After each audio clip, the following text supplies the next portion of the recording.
சென்னை போரூர் அருகே பரணிபுத்தூர் கிராமத்தில் மயான கொள்ளை திருவிழா.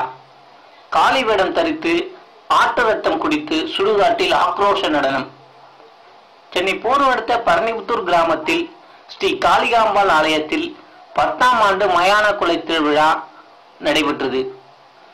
இதில் பக்தர் ஒருவர் காளி வேடம் தரித்து சாமி வந்து ஆக்ரோஷ நடனம் ஆடினார்.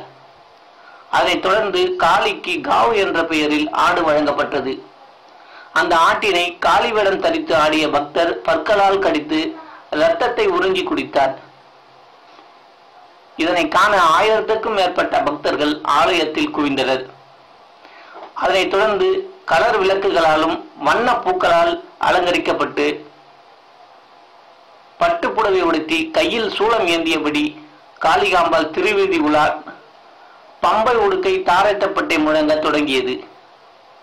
ஆலயத்திலிருந்து காளி வேடம் தரித்த பக்தர் நடனமாடியபடி கிராமத்தின் முக்கிய வீதி வழியாக சுடுகாட்டுக்கு சென்று அங்கு ஏற்கனவே தயாராக செய்து வைத்திருந்த களிமண்ணால் ஆன சிலை மீது ஏறி ஆக்ரோஷ சத்தத்துடன் தாண்டவமாடினார்.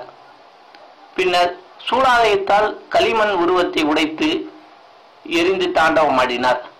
அப்போது பக்தர்கள் மீது அங்கு படைத்து வைத்திருந்த பலவிதமான காய்கள் அள்ளி வீசப்பட்டது.